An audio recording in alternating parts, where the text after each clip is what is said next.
Good evening and welcome to Mining the Riches of the Parsha. Tonight is Thursday night, July 22nd, 2021. This week's Parsha is the portion of the Eschanan, and this Shabbos is also known as Shabbos Nachamu, the Shabbos of comfort and consolation, the Shabbos after Tisha B'Av, which was this past Sunday. And this Shabbos of consolation and comfort, deals with the aftermath of Tisha B'Av. What do we take forward with us as we go into the next part of the Jewish calendar? It's very important to clarify because Tisha B'Av is not meant to be just a one-day occurrence. The underlying concepts, the lessons, are meant to be taken forward. So I want to share with you a remarkable essay written by Sivan Rahab Meir. What are the three most important messages to take away from the book of Eicha, the book of Lamentations, written by Yirmiyahu, the prophet Jeremiah, that we read last Saturday night on Tisha B'Av? And her approach is to make use of statistics to find the top 3 word families.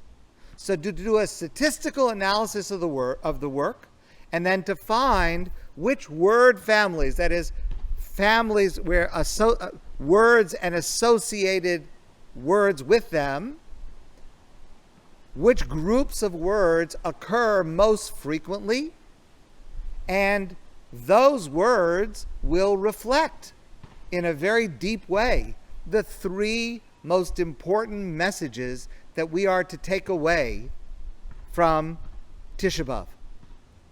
Number 1, the word or the form of the word that occurs more frequently than any other, more than 20 times in the work of Eicha, is the word bat, which means daughter. Bat Zion, daughter of Zion. Bat Yerushalayim, daughter of Jerusalem. Bat Ami, daughter of my nation. Bat Yehudah, daughter of Judah. Etc., etc. The message from the frequency of this word in all of its usages is that the Jewish people is the daughter of Israel. The relationship between God and the Jewish people is a parent-child relationship. And what is unique about that relationship, unique among every other relationship in the world, is that it is impossible to end. It is impossible to quit. There's no divorce. The relationship between God and the Jewish people lasts forever. And so what Yirmiyahu is teaching us with the frequency of this family of words is that what we are supposed to do after Tisha B'Av also is remember we are children of God. Despite the destruction, despite the exile, remember that our relationship with God can never be destroyed. Number 2. The next most common family of words are the words connected with weeping or crying. B'chol sivcha balayla v'dimasa alechya, in the first chapter. Bitterly she weeps in the night, her cheek is wet with tears. Al eile ani bochia, eini yardamayim, for these do I weep. My eyes flow with tears. Shivchi kamayim libech, nochach pnei Hashem. Pour out your heart like water in the presence of God.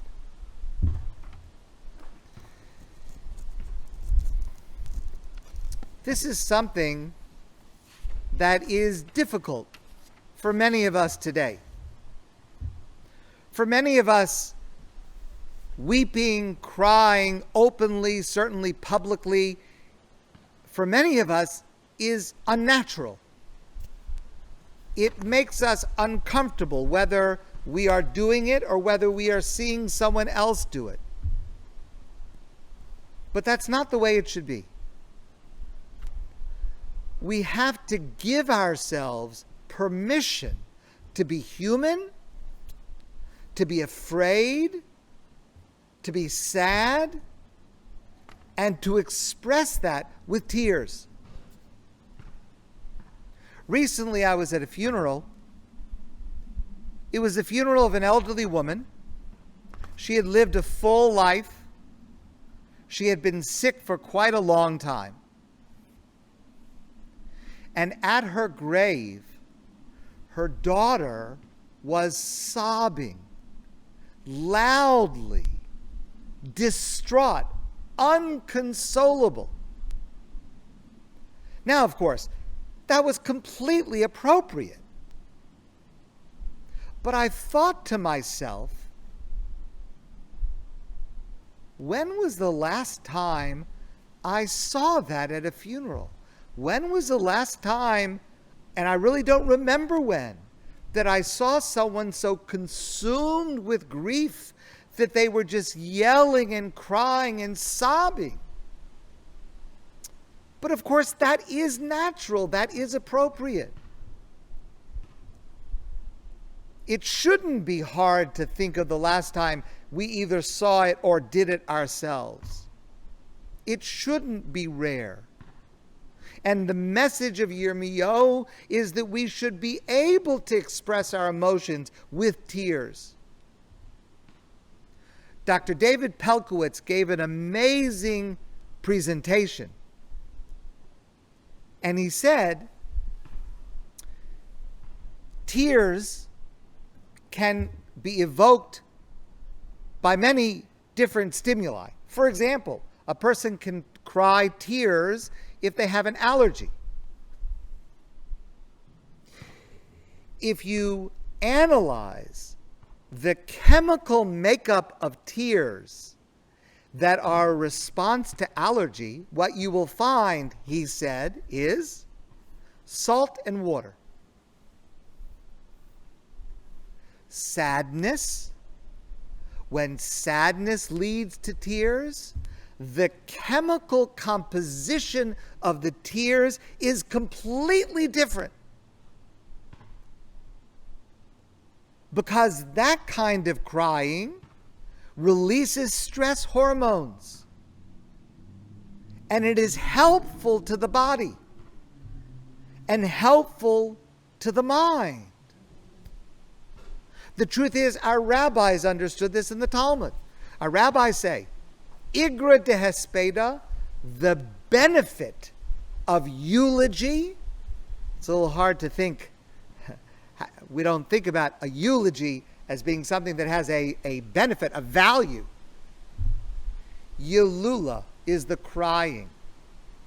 There is a benefit that comes from crying tears of sadness and grief and loss when we have suffered such an appropriate phenomenon. And especially tears in community, tears that are shed as a group. So listen to this. Dr. Pelkowitz shared this. It's a scientific study. A group of researchers did the following study. They put people at the bottom of a hill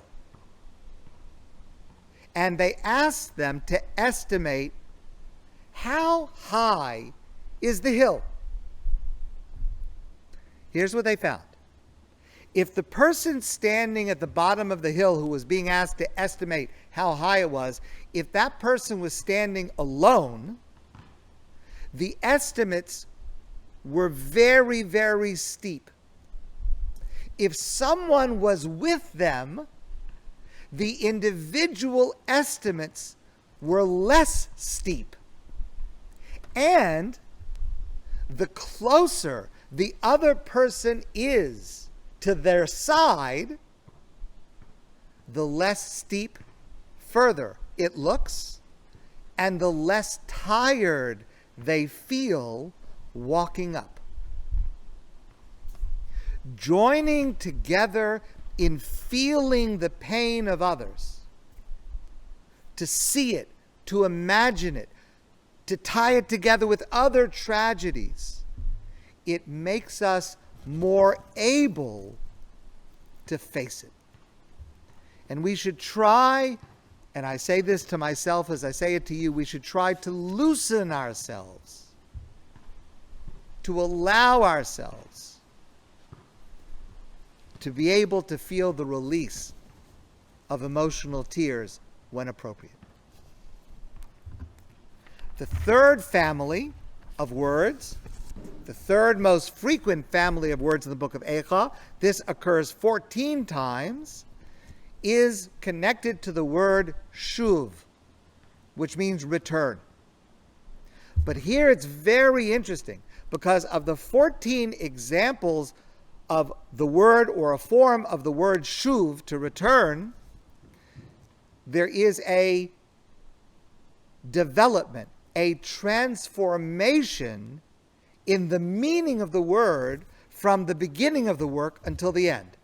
Let me show you what I mean.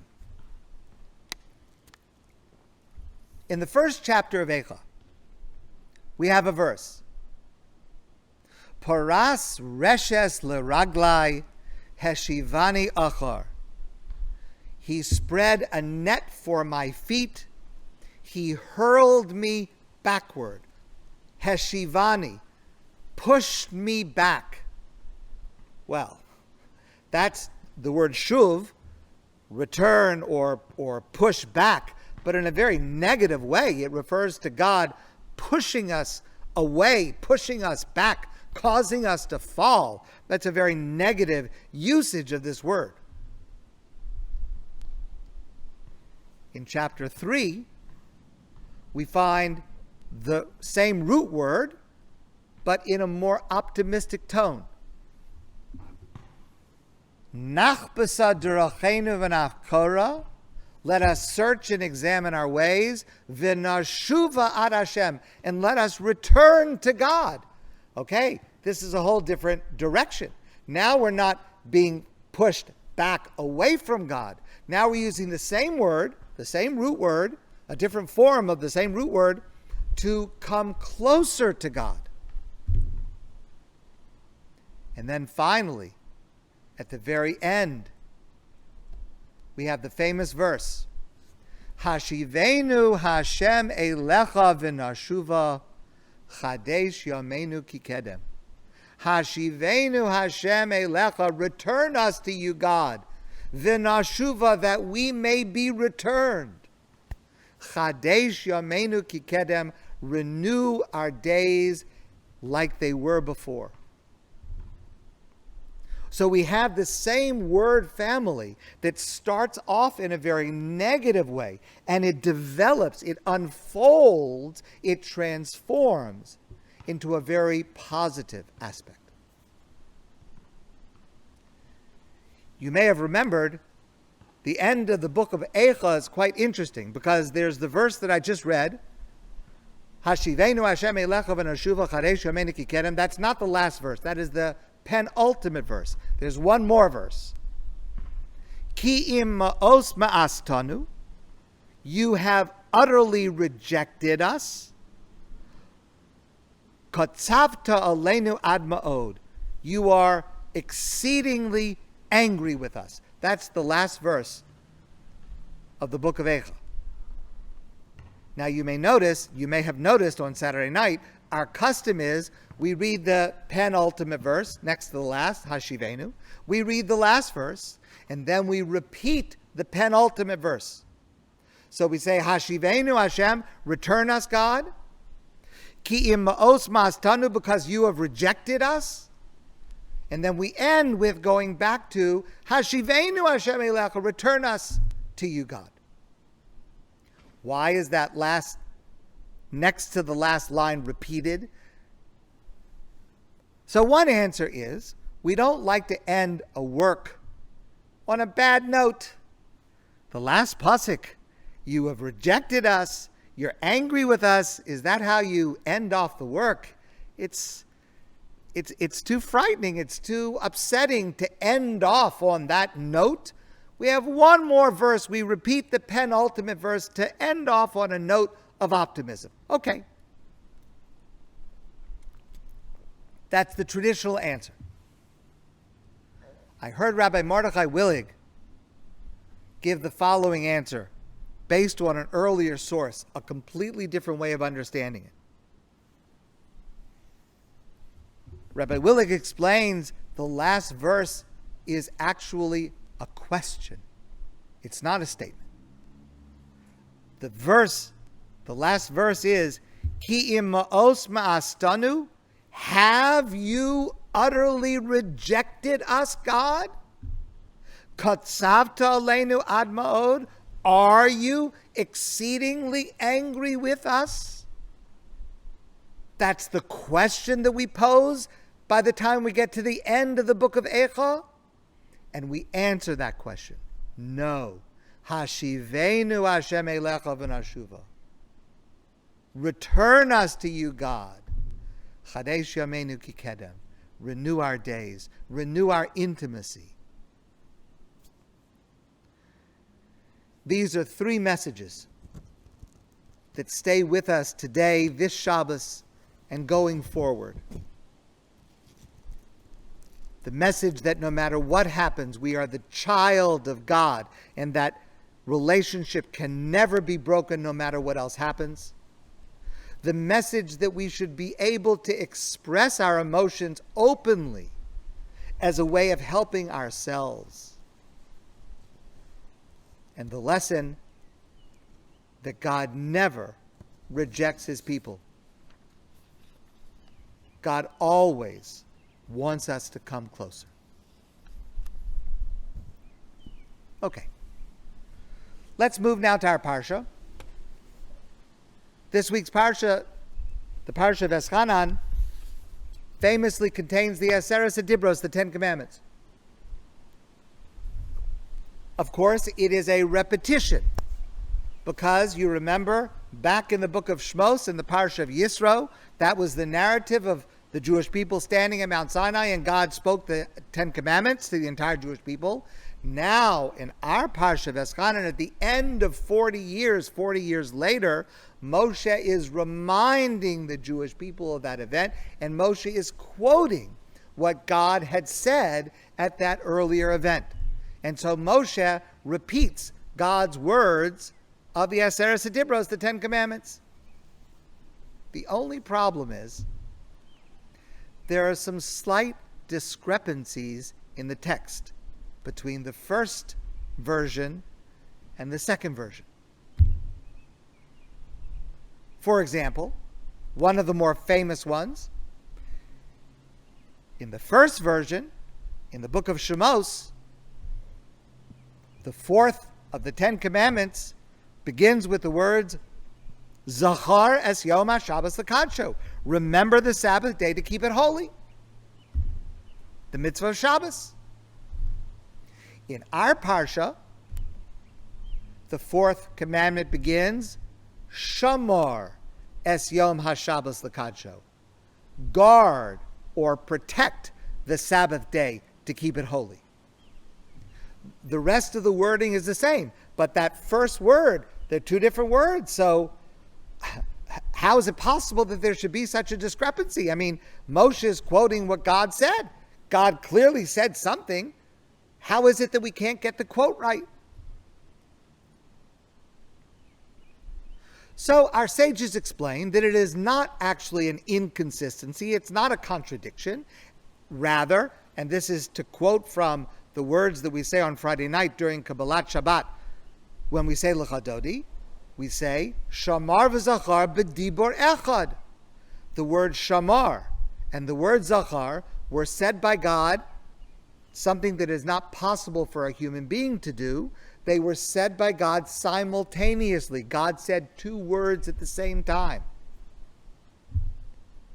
Since it's not possible for a human being to do that, in one place, one word is used, in the other place, the other word is used, but it was both words together that was actually expressed by God. In other words, to make it understandable for us, there are two layers to the meaning of Shabbos. One is Zachar, and the other is Shamar. And God was conveying these two layers, these two aspects at the same moment. What are the two layers of understanding Shabbos, appreciating Shabbos? There are a number of ways to understand that, but one of the ways is as follows. Shamar, in our Parsha, Shamar means to guard, to protect. It means to observe the details of observance. Guard that you don't do anything that violates the Shabbos. And this refers to the 39 categories of activity that we're not allowed to engage in on Shabbos, with all of the consequences and ramifications of that. We guard Shabbos, we protect Shabbos, we watch out for Shabbos by being very careful not to do any action that would be prohibited on Shabbos. So that's one layer to experiencing Shabbos, to be very careful about our actions, that they're correct. Zachar means to remember. It is something that is spiritual. It is something that is positive. Something that we bring to Shabbos, not that we desist from, but that we engage in.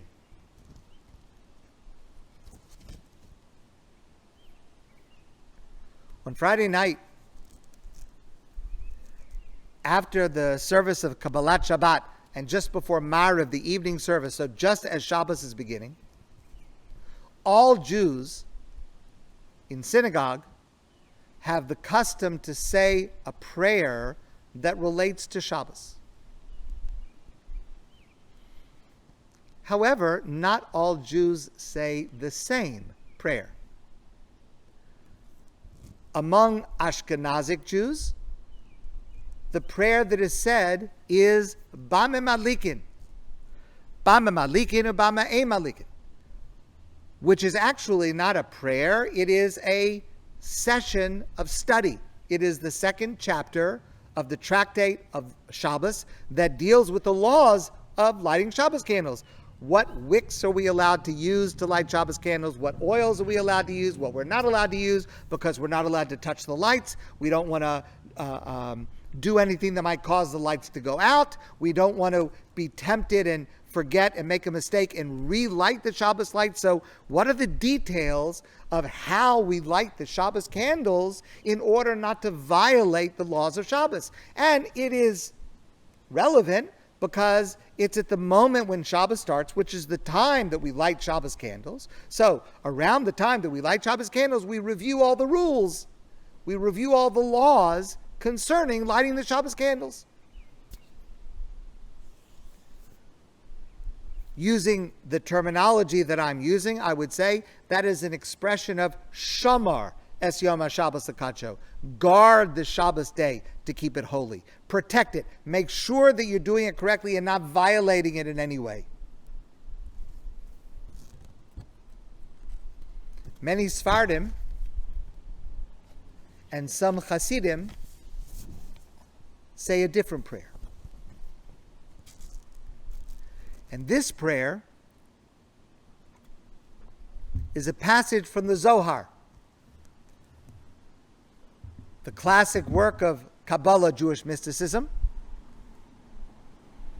And the prayer is usually referred to as Kigavna, because that's the first word. It's written in Aramaic, not Hebrew. And here are a few lines from this prayer. Kigavna di'inun misyachadin la'ela be'echad. Just as they in heaven unite into oneness, Avhachi eschades letasa beraza de'echad. So too the Sabbath on earth below joins us to the mystery, the secret of God's oneness. Raza de Shabbos, the mystery of Shabbos, the secret of Shabbos, ihi Shabbos di is achades beraza de'echad. It is the way in which Shabbos connects us to the oneness of God. V'anpaha nihirim b'nihiru ilah. The countenance, like the face of Shabbos, is illuminated with a supernatural light. The atris letasa ba'amal kadisha, and becomes a crown for the holy Jewish people. V'chulhon misatrin binishmasin chadatin, and all Jews are crowned with a holy new soul to be able to connect to God on Shabbos.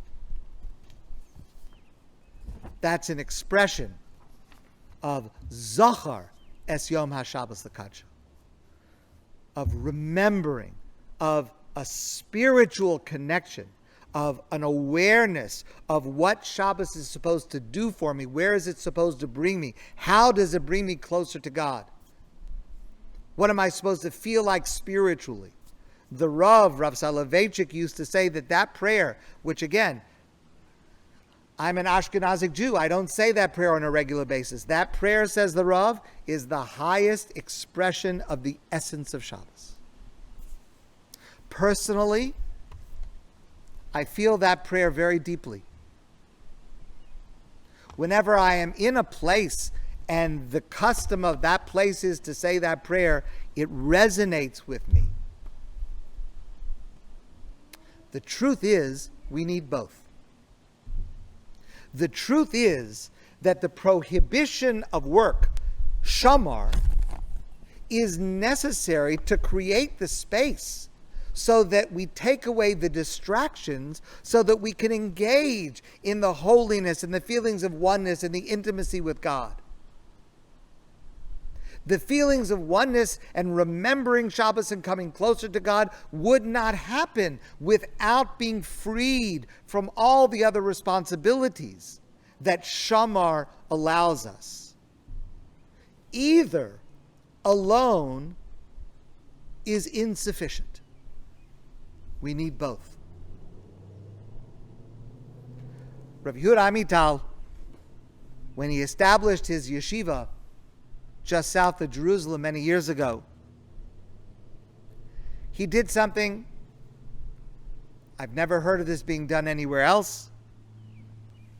He established a new custom that in his yeshiva they would say both prayers. They would say Bama Malikin, and then they would say Kegavna, and then they would continue with Ma'ariv, the evening service. You need broad shoulders to be able to initiate a new custom like that. But the concept is deeply true. So when we read on this Shabbos, Shamar, and we think to ourselves, that's not the same word that was used last time when it said Zachar. Let's focus on this dual nature of Shabbos. And let's try to show the proper emphasis to both layers, as God intended. These days, we have such short attention spans. It's hard to believe that just a week ago, the biggest story in the Jewish world was baseball, until it became ice cream. But last week, in case you've forgotten, or if you were not paying attention, history was made twice in 2 days. For the first time ever, 2 young Jewish Orthodox men were drafted into Major League Baseball. Never happened before. From what I've read, they both seem like wonderful boys, and I wish them both well. Sports role models can be deeply inspiring as well as deeply offensive, and I hope these boys will make the right choices.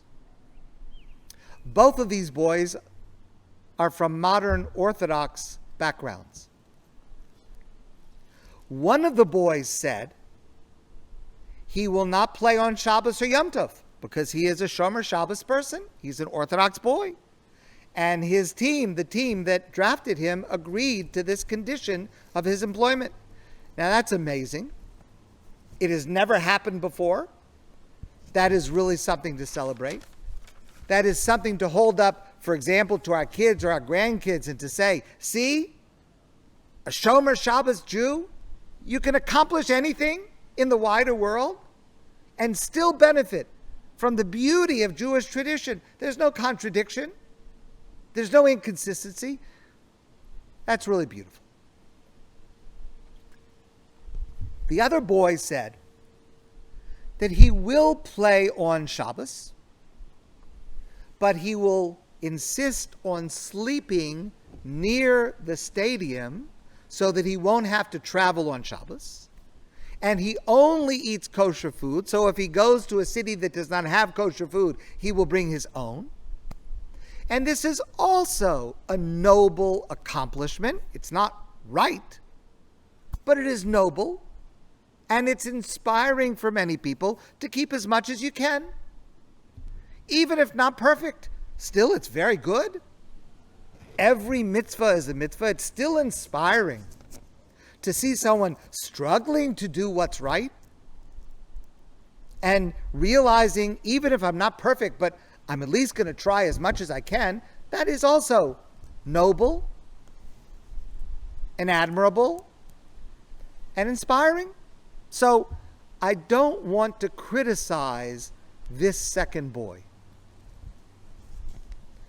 But it's not right to play baseball on Shabbos. Why? What's wrong with playing baseball on Shabbos? So, we can discuss a list of reasons why. If you hit a home run out of the park, it's like you're carrying because it's like you threw something into a public domain. If you rub something onto a baseball, that's prohibited because it's smoothing something into the layer of the baseball. It's also against the rules of baseball, I understand, but it seems to be quite widespread. If you, with your foot, smooth out the dirt in front of you before you pitch a pitch or before you come to bat, which you see baseball players doing, that's a prohibited activity. And certainly if you're a professional, you're working on Shabbos and you're being paid for it, that's prohibited. But here's the point I want to make.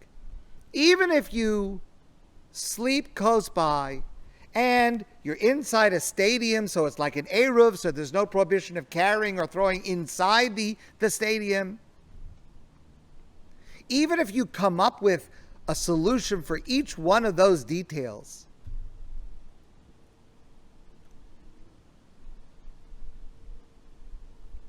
playing baseball is not how a Jew should spend Shabbos.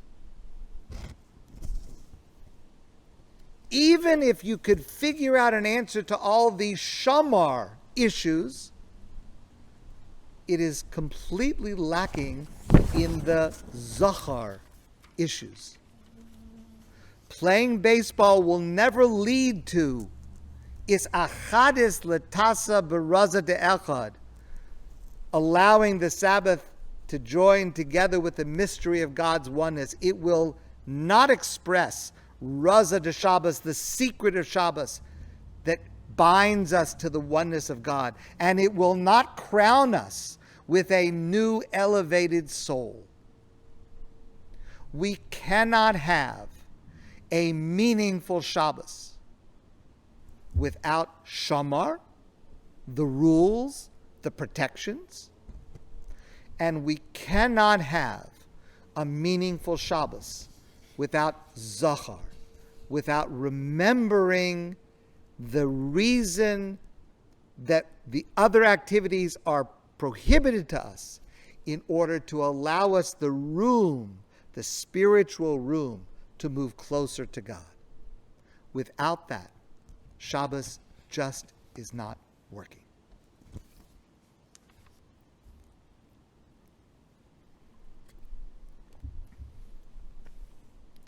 My friends, I want to wish you a great Shabbos. And I look forward to seeing all of you soon in person.